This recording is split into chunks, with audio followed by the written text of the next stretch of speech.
Bonjour, bonjour, bonjour. Mbote na bino bandeko na nga obotala kanga na pesi bino mbote mingi na abonné nyonso tu ya Eliane Nitu TV na pesi bino mbote ebele. Merci beaucoup na ba oyo so ba disposa katon pour na kotala to koyoka mama Eliane Nitu na bi allo bonjour bana bobenga ba mama bobenga ba papa. Émission na bino yango bandi papa nous pour le mariage. Ensemble souvent maman Eliane Nitu wana na kotala na kana na kotala kuna na Toronto na pesi mbote mingi na mama Véronique molonga ni papa Jean-Thierry Kabengele na pesi bino bambote ebele ba bizu ebele na pesi bino ba bizu mingi eska boza kuna na Toronto. Mama Eliane Nitu na pesi merci mingi na babone na ngai, merci mingi na bato surtout ba partager émission ya mama Eliane Nitu. Merci pour na ba coup de fil na bino, merci na ba onso ba benga kanga koyeba santé mama Nitu. Boni est-ce que za malambo la muki bien en tout cas merci na lo bakake ngana bino to sto format famille bokoma libota na ngana koma libota na bino. Na lo bakake émission pour le mariage ça pour na obeb satem et ça pour na ko bongisa. Émission préparons-nous pour le mariage, qui bien préparons-nous pour le mariage, Tommy Bongisa pona libala. Et là qu'est-ce que maman il y a une émission ça pour nous préparer ba jeune abiso au baza okende na kati anda ko mabala, to pe côté abato au baza déjà na kati anda ko ya mabala comme on dit. On apprend tous les jours ndenge maman Alice Ndombela ebisanga bi maman ote ya kaka bana o bazokende te ba ope bana kati ya ndako bazaka na posa mate ya wana na pesi mote na ngaminge pa mama Valentine kuna na Evry Couronne mama Valentine Evry Couronne pesa ba mama Evry Couronne mbote na bango ebele. La joie Ndombele reste là scotché regarde ensuite en train de te préparer pour ton mariage hein. La joie Ndombele maman il est née tout c'est ta deuxième maman elle est en train de te préparer aussi pour ton mariage. Les autres toyo makambo oyo etali ba ex toyo makambo etali ba ex pourquoi parce que ndenge na yebisa kabino ke maman Eliane Nitu naza mama ya bana ebele na lobaka je suis votre deuxième maman, la deuxième maman de tous les enfants qui sont dans les mariages, la deuxième maman de tous ceux qui sont en train de se préparer pour aller aussi dans le mariage. N'oubliez pas que maman Eliane Nitu a aussi un service traiteur et décoration La Providence a besoin d'un service traiteur. N'hésitez pas de me contacter au 06 15 31 69 90 et le service traiteur de décoration La Providence vient de mettre au monde un bébé qui s'appelle la marmite de maman Eliane Nitu nzungu ya maman Eliane Nitu nzungu ya maman Eliane Nitu ezana pona bino ozana bapa ya nandaku ozana mwa feti ya muke tope olembi ozana posa ya kolamba te osali nini obengi maman Eliane Nitu na 06 15 31 69 90. La marmite de maman Eliane Nitu tope nzungu maman Eliane Nitu balambi lelo bolie kaka lelo. L'histoire na biso ya lelo eza ko concerner ba ex ndenge na uti koloba ba ex boyebi ke mabala eza na makambo nango ebele. Là je m'adresse aux jeunes filles parce que nsolo concerner mingi ba jeune fille oyo baza na kati ya ndako mabala ou bien bato nyonso opeka ba na kati ya ndako mabala soki ozalaki na copain ozalaki na chérie boboti ne mwana bovandi na yete bokabwani na ye soki bokabwani esili soki ozwi engagement mususu na mobali mususu obali mobali mususu il faut obosana même ata bozana mwana ata bozana bana copain wana il faut obosana okokoza suna ba contact ya copain wana te parce que bozana mwana te bozana bana oui bien sûr mwana azali moi coup de fil ya de temps en temps peut-être pour na koyeba nini santé ya mwana oui wana to boyi te za normal eza devant mes parents mais là je déplore le comportement d'une jeune fille qui vient de divorcer à cause de son ex, boyoka son ex wana esa minenge nini jeune fille oyo avandi mingi na mobile na ye. En fait, azaki na ex na copain na ye, asali mwana na copain na ye, azaki na copain, boti mwana. Kobota mwana, copain wana azaki vraiment na ba projet d'avenir te. Aki na ba projet ko ba teke abala ye acha na kati ndako zeka ka ndenge boyebi kaka copain copine. Boti pe mwana mobali mwana sabotami déjà. Mais jeune fille azaki na posa, boyebi ba nyoso de baza boye. Il y a de gens qui aiment le mariage, il y a des femmes qui aiment le mariage, il y a les hommes qui aiment le mariage. Mais il y a d'autres personnes qui se marient seulement pour la formalité de se marier. Je vais me mettre dans la robe blanche, je vais avoir des filles d'honneur, je vais me marier juste pour se marier. Il y a des gens qui ne sont pas encore prêts pour aller dans le mariage, mais ils se marient quand même. Ce que nous appelons le mariage précoce, ce n'est pas bien. Avant de se marier, il faut beaucoup réfléchir, beaucoup de réflexion. Il faut vraiment réfléchir avant de s'engager dans un mariage. Pourquoi je dis ça? Parce que quand on est marié, il faut couper contact avec le copain. Tout ce qui était copain, c'était mon copain, mon petit ami, tout ça, nous avons vécu 5 ans, nous avons vécu 3 ans. Si seulement les copains, là, les petits amis t'avaient aimé, il allait t'épouser. Si tu n'as pas épousé, ça veut dire que tu n'étais pas la femme de sa vie. Aujourd'hui, je suis venu parler aux jeunes filles par rapport à un problème qui s'est passé dans un couple, un problème qui vient de se passer dans un couple. Il y a une fille qui avait mis au monde un enfant, un petit garçon avec son petit ami. Ils ont vécu pendant 3 ans. 3 ans copines, hein? 3 ans de copinage. Après, la fille a trouvé un autre copain qui est aujourd'hui son mari.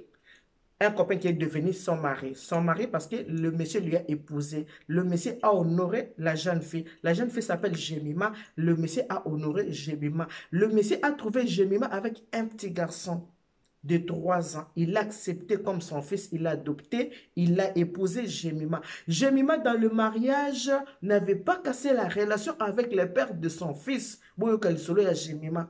Jemima n'avait pas encore cassé la relation avec le père de son fils. Ce que dans le Bibongo et la Kissinini, bien qu'elle était mariée, mais mon thème, le cœur était toujours resté là-bas.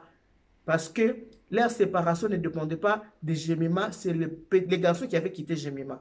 Mobali nde atika ki na Jemima parce que Jemima alinga mobali makasi balingane baboti mona, mais je pense que mobali azaki penza la bolingo Jemima makasi, je peux dire ça comme ça. On dit c'est elle qui était folle amoureuse ya mobali jusqu'à ce que baboti na ye mwana. Baboti mwana déjà fille mère pour obala ezala kavuma grâce ya Nzambe.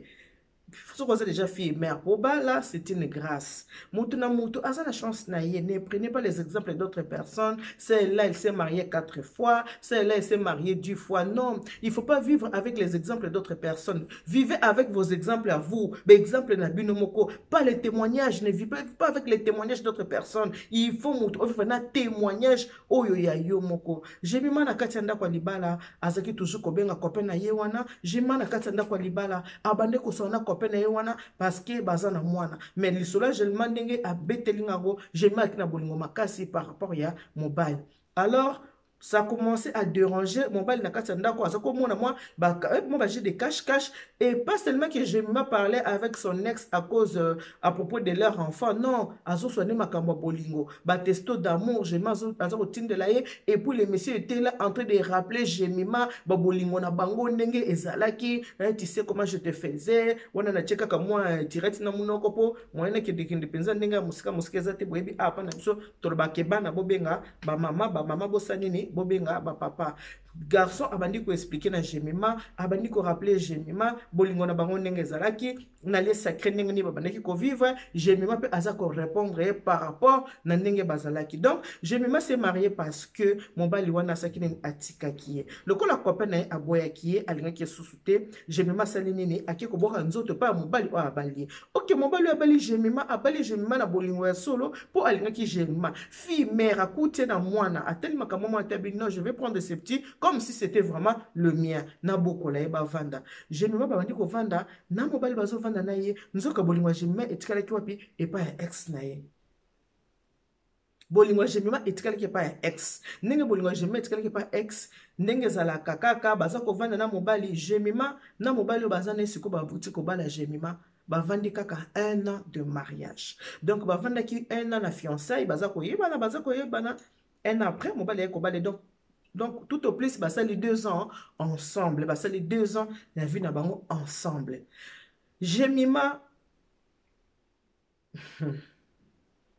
na pesi na bambote mingi na ya be Zakari yanga ya pas pe ya bisengo ya be Zakari na pesi bambote belé. Jemima ceux qui osent engagement au lobby kena bala moi c'est un bala kabala une fois pour toutes. Tant qu'on s'engage ko bala, il faut beaucoup réfléchir. Ko s'engage ka te pour baboya kiyo. Pour mobali ya boyo na takana ke de ko pesa mbo. Non, l'amour c'est le cœur. Ceux qui bolingoza na mutu tata bo vandi 10 ans mon ko s'engager na libala te ko s'engager te parce que lobi ko sanene e ko ya ko beba. Ce n'est pas bien. Eza malamu te. Eza malamu ata mukete. Ba o ni seba na kati ndako liba ozana habitude ko soana ex na yo. Yeba ke un jour ex akobomela o libala. Ceux qui ex wana linga kyo ifaki azala na yo abala yo soka abala kyo te seki alinga kyo te po soki bokabwana ki na ye aki kozani mwasi na ye mususu yo ozu mobali mususu Mutu alinga mutu aboyaka mutu te. Soki mutu aboyo soki alingaki yo te ou bien soki aboyaki bovandika momentanément nazana na copain oyo momentanément entre temps nasala nini naluka oyo akobalanga. Nazana copine oyo en attendant naluka oyo akobalanga ekoki kozala ndenge wana. Po mutu akolinga yo abotisi yo mwana akotika yo te. Soki atikaki yo okepe kobala jemima obali na yo mobali mosusu motema na yo etikali kaka epai ya copain. Copain soko alingaki aboti yo mwana. Oh non, j'étais en communication parce qu'il y avait l'enfant. Mais oui, il y avait l'enfant. Mais si vraiment il aimait cet enfant, pourquoi il t'a quitté? Il t'a laissé avec un enfant à bas âge, un enfant de 3 ans. Tu connais mon à 3 ans, c'est qu'il y a l'ingaki yote, j'ai même les jeunes filles gâchent leur vie. Regardez comment est-ce que vous gâchez ma vie na bino kakaboy. Oso kei, tant osali pa ok, kota la souci mate ko yako comme libanga amu walokola moi c'est à l'autre. Le mariage, il faut savoir le respecter. Il faut qu'on respecte ndako libala. Tant oso bali o pesi motema niki oso bali. Ata mobali yango lingi ete la petite vient à manger. Petit à petit ningi bozo ko vanda na mutu komona pe bolingo sanini e koti obosani pe mutu zakine akala. Soko moni ko zakina mobali no moko yakala. E ko linga ki makasi bokaboni ne te précipite pas pour aller trouver quelqu'un d'autre. Non. Ata babake souci ya mobali sila na mobali musu non okobanda ko compter bango na misapi. Je me mets toi tu as la grâce hein. Tu as eu la grâce de trouver quelqu'un qui t'a aimé épouser avec ton fils. Abalio mais regarde ce que tu as fait. Tala oyo sali na kati ndako libala. Ina neka ya libala. Tala nengo salime. Mutu oya bomele libala copain na wana. Yaso continue vie na ye. Yesiko soko za vraiment moi c'est ne po baby c'est na moi so yaza na yesiko. Poto ni mapenzo za mwasi alustro kende po baby c'est total parce que yayo e baby libala je mime baby ningeni libala je mime baby parce que je mime koma ko solola na mobali na tata na 1h du matin je mime soko sololi na ndenga Facebook ekokite akobenga na ndenga téléphone ba solola même na minuit mobali akomi komona ba ya cash pas je mime même je mime komi na ba sortie moko ba inattendu ba sortie moko ozaka ko na bimi na et puis ozobi mozo tikela mwana mobali je mime ko bima mobali atiki pa atiki mwana na mobali ya bimi aki okutana na ex copain na ye etana kati ndako libala je moma azongeli ko bima na ex copain na ye bota la ba jeune fille o ndenge nini bachaka ba famille na bango na passe pour bachaka ba parents na bango na mobulu ko tiape ba parents na kati ya soni okobima na yo azui mwana na ye atiki pa mobali aki kutana ex copain aki ko coucher na ex copain na ye pona nini ba jeune fille boza ko sala makamba boy boy bitike bana basi so bosa makamba mabina ndako libala e fingisa ka ba mama boy bango te e fingisa ba mama oyebi nezana mutu moko alobaki ke alobi la personne qui avait dit dans la Bible celui qui trouve une femme trouve le bonheur vient de se repentir habiter ce n'est pas ça. Trouver une femme ce n'est pas trouver le bonheur parce que ce n'est pas toutes les femmes qui ramènent le bonheur. Et à peine à Mouta Loba, telle mère, telle fille, à quoi ça? Ce n'est pas vrai. Ce n'est pas du tout vrai. Oh, telle mère, telle fille. Oh, tel père, tel fils, tel père. Non, non, non, non, non, non. Côté de la mie, car telle mère, telle fille. Eza solote, eza lokuta. Eza lokuta, eza kaya solote. Batu bako kana bangote, ce n'est pas vrai. Jemima na kati anda kwa libala. Makambo asali mama na jemima asala ya ngote. Mama na jemima bala mbala moko na vie. Aboti ba jemima baza 4. Maman la jemima bala mbala moko na vie ba jemima ba botemi baza 4 grande sœur a jemima bala za nda kwa libala kimia jemima kwa koti na nda kwa libala akiko sala pito pale jemima akiko sala poto na kati ya nda kwa libala na pesa ba mbote belé na ngana mama sipe masiala ya bato ya papa ali masiala bato baza kotuna masipe masiala ndenge nini azomona na te kala mingi te bomona masipe masiala wana natali pe na dre na pesa mbote pa ya mama Odette kuna na dre na pesa ba bizu ebele Pesa ba maman et droba bisous na bango et belé. Matiti l'angolaise te fait de gros bisous matiti. Vandisa bande koza na bango na matiti l'angolaise bande koza bango na Toulouse ba vanda ba yo kamatea o ba mama o ba na bana o bana lobi ba okena ndako mabala ba yo kamatea o yo po lobi ba tambola ndenge jemima atambolite. Mama Christine la congolaise na kati ya Toulouse toujours na pesi ba bisous na yo pe belé vandisa bana ba yo kamatea o ya mama Elia nitu deuxième mama aza ko solola na bana na ye ba gros bisous à toi na mama Inès kuna na Angola pesa ba mama Angola nyoso to na Luanda ba bonoit na bango ba bondia na bango e wuti na France pa ya maman Eliane Nitu bana botika konyokola mitema ya ba mama botika kokisa ba mama soni mama jemima balamba la moko aboti bana 4 na mobali na ye mabota mi 4 ba jemima ya jemima liboso ana kati ndako ya libala avant kimia sans problème jemima oboti na kati ndako ya ba parents nzamba asali yo grâce Jemima ozwi mobali ya bali nzoko olingaki mobali mpona kobala te. Jemima elle s'est mariée pour prouver seulement à son petit copain que naza pe mwasi nakoki pe kobala yango na bali. Alors batu oyo ba jeune, vous qui avez des comportements comme ça, il faut arrêter. Vous êtes en train de faire souffrir vos parents. Bosala makambo boyete bozo kopesa ba parents passe non seulement leur faire souffrir, la honte aussi soni pe lisu na ba parents. Obalisi mwana ke une année makambo boyekwe mwana abimi na kasa ndako libaba bingani mwana po asali ni adultère. Adultère on parce que mobali na ye akange na ex copain na ye o aza papa ya mwana na ye. Botala ndenge nini boza kotia ba parents na kati ya basoni. Botala makambo o boza kosala ba parents eza malamu te. Eza bien te. Kobala te parce que ba mona ngaki na bali mokile mona baninga nga sina bali. Baninga te mokile mona te ke osi obali batika kofine la oliso na nzela te. Soki atoza na mobali boboti na ta mwana moko atabana mibali atabana misatu bokabwani. Ko welela lisusu te ke na kende kobala po mobali wa mona ke ngai na bali te. Babala kapona ko prouver na batu te ke na bali. Mariage ezali engagement au moko bazokango à la légèreté. Bota la ketango babala kamutu, il faut pas pesa ba mungwa, il faut pas pesa ba pilipili, il faut pas pesa ba makasu. Bible le dit que o ekangami na se ekangami pe likolo. Eza bosaka na libala te libala ezaka jeté. Eza le ko saka na ngote famille o evandi bapaya ba ye batu ba ye bo balisi bana bakena libala apubuka makambo boye ezongeli bino susu. Bota na bomi tshela place ba parents ba yokaka ndenge nini. Jemima. Eloko yo sali Jemima. Sikoyo. Mobali ya Jemima, non seulement kangi ba conversation ya Jemima na mobali ne akala o aza papa na mwana, Jemima akoma kobima na papa ya mwana na ye, na kobima na papa na mwana, na kobima na papa na mwana, mobali alandeli akangi Jemima na papa ya mwana na ye. Mobali akangi bango. Akangi bango pesika mususu te wakanga bongo boye. Mobali ya Jemima obabotane mwana ye nanu abali te. Azana nu petit gigolo abali nanu te. Akangi kaka na ndako oya zalaka parce que au moins na ko solola tango bato ba sololaka. Soki bozo solola bolinga na mobali, oyebisaka na mobali omoni ngai et puis ba musu ba kosaka, ba musu ba vérité. Omoni nga mobali wana anyokola kingai, mobali wana asala kinga boy, mobali asala kinga boy. To mo sana tango zo ko bisa mutu za ko enregistrer ezokota ye na kati ya bongo na ye. Tango soko bokomi ko vanda na mutu na kati ndako libala, akomi ko mona ba comportement na yo, makambo bande ko yebise ko mosa nini ekomi ko zongela na mutu. Ah mobali na ngana na ngeke mingi, mobali na ngana boy. Sans lui je ne peux pas vivre nana possible le kuta bosi bomona na mokilike mobali akufi mwasi linga mobali makasi alobi te ngane ngaka mobali nga akufi bokunda ngana ye nanu esalama te depuis la nuit de temps o bosi bomona mwasi akufi mobali alobi ke ndenge mwasi esalama nanu te qui n'aime pas la vie, tout le monde aime la vie nana ngwa linga bolingo te namela nanu maya malele tsanga namela mai kubasadilanga kubasadilanga kubamelelanga maya malili.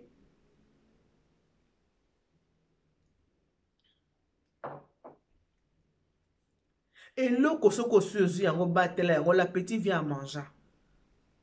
La petite vient à manger. Tant mususu mobali oyoza na ozwa ki ozika po ozu mobali po revenger ka mobali otala. Mais vengeance eki nango na mai na tina moko te. Osali ba parents dépense ya pamba, bosali ba fête ya pamba. Yo wana osali nini ozongeli kaka osali obeti marche arrière ozongeli kaka copain na bolingono ya kala. Sikoyo bolingono yango ya kala.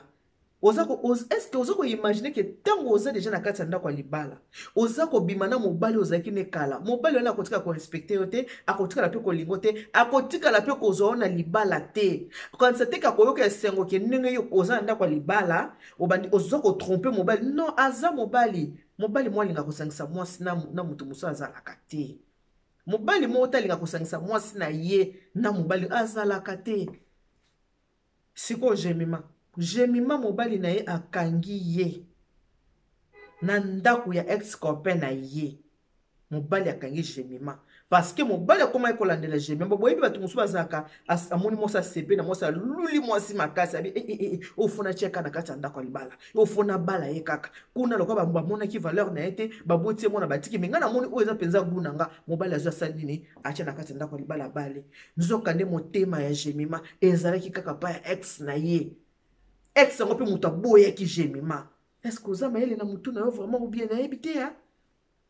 bozaka ba français milale ba français lobi so français longo na kimateke eke na kingasani elongo na kingasani eke na delvo elongo na delvo eke na gombe elongo gombe eko tala français mulai me maele na mutu mukie kolo ba français za ko za maele ta tala français belé na munoko mais sagesse ezate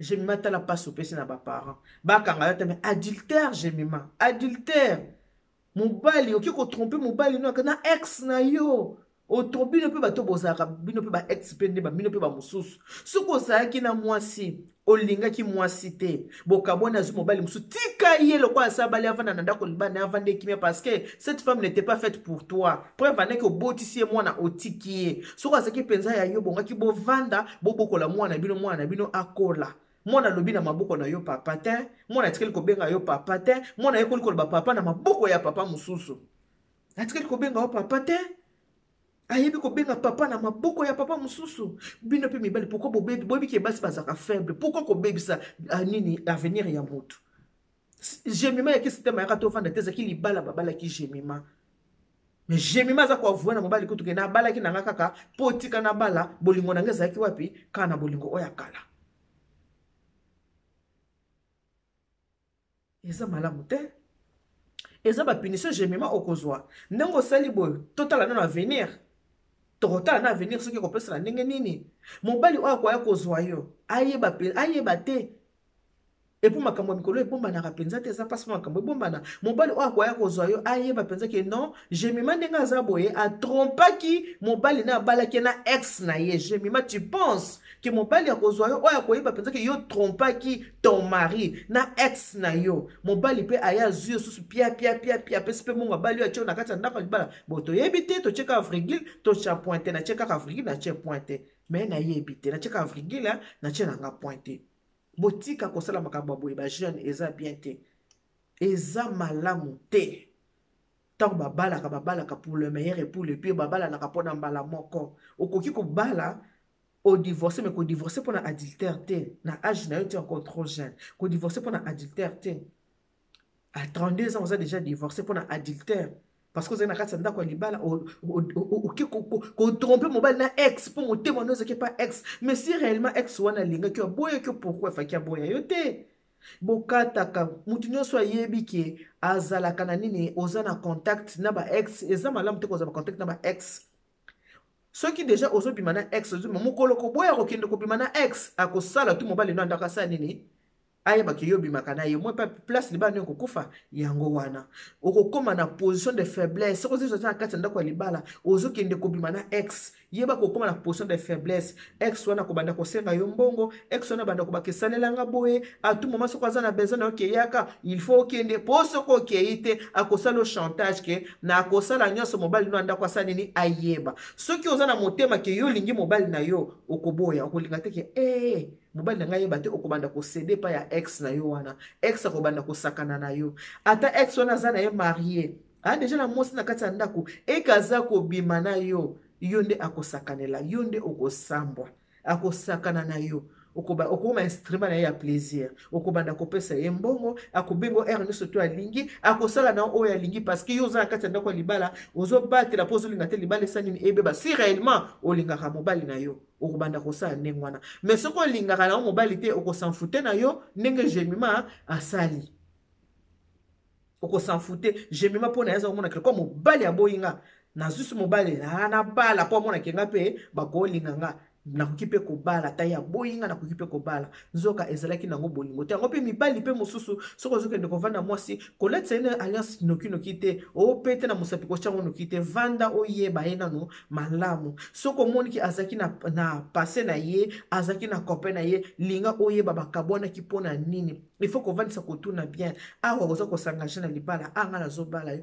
eske copain na yo mpenza oboyi ye eske mpenza obosani ye eza na bafi mosusu ozaki na kati ya ndako ya libala ndenge gemima ndenge obimi boyeba gemima okokoma goûter laisser gemima okobanda nazokosa yo te okobenganga gemima okobanda kogoûter mibali obanda lelo goûter mobali oyo lobi goûter mobali oyo lobi ogoûter parce que okozana mwa difficulté moto akoyeba histoire na yo ndenge otrompe mobali na yo na ex na yo mpo mobali akozwa yo mpo agoûter alaisser mais mpo azwa yo akaze yo atya na kati ya ndako ya libala abanda otambola na motema nde na maboko mobali abanda otambola na motema na maboko azotambola azobanga azoyeba eske ere oyo asi akei deja eske basi bagoûte ye ere oyo ekoma nini ekoma pasi oyo toteyaka boye mpo epesa mayele na oyo nanu libabi ekweli bango te oyo na baproblème boye ekweli bango te yango nde toteyaka mpo basala nini bakoka kozwa mayele babela mwana wa mutu wa mufa wa intelligent bakoka kozwa mayele yango toteyaka boye.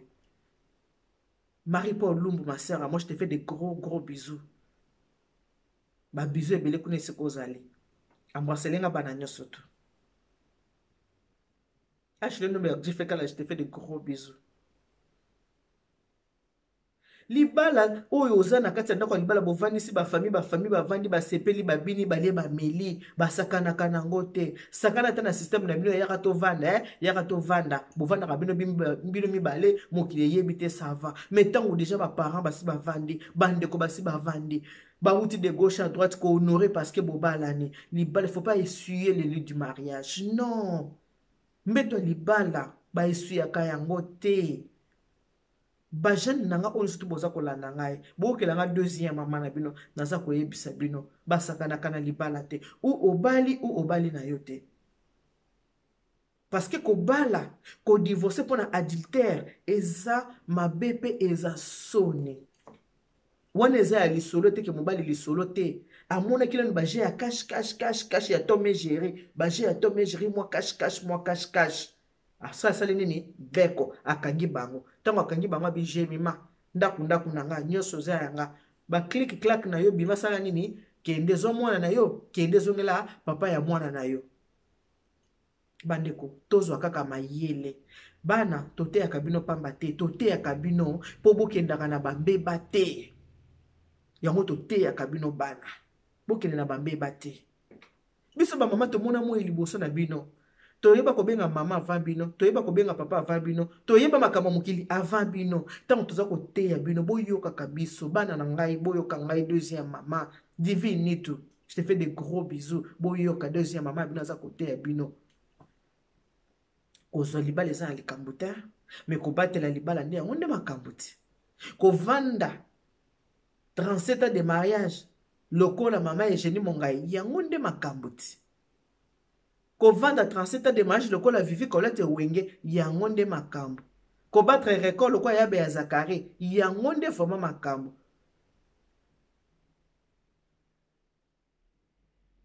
soki nakoki kolobaka liloba suka oyo nakokoloba mpona lelo soki olingi motu te osengage na ye te mpona libala suka na ye na baaventure me kokende na engagement ya libala te mpo libala eza mokili mobimba esali nini emoni bato balie babini basepeli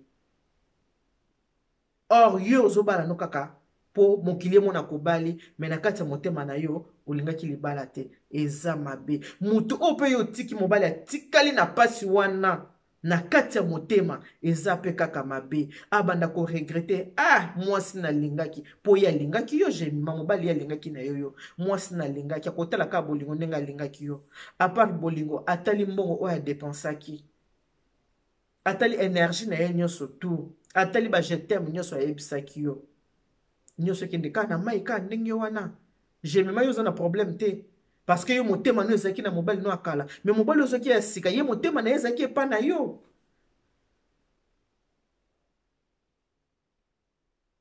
a bon attendeur salut nakosukisa bongo te bobosana te toza na wile de garciana na biso wile na biso yango oyo mpona badouleur ya nzoto soki oza koyoka nzoto pasi na place ya kopakola vix somba wili oyo pakola na nzoto ekosala nini ekoede yo apart nzoto ifo masaka nango mpe elongi oza komase nango na elongi nga na masaka nango mo 3 fois na semaine na pakola kango na elongi 3 fois ozogome na elongi na yo 3 fois par semaine na wili komonaki elongi na ekozala toujours sembesembe ekozala toujours lailai ekozala toujours bien mpona santé ete yango tobongisa mwa silhouette na biso ezala bien toza na mielka na biso mielke na biso yango au koti na www.maxibienetre.com au commandé mielka na yo soko au commandé nde to ko peso explication ndenge nini ko utiliser mielka pour ça ne au perdre ba kilo to ko expliquer ndenge nini ko sala pour perdre ba kilo soko tala ki on peut maman Elia Nitu et que au commandé tant on sala commande ko bossa na te au préciser code au TEN pour oser la servir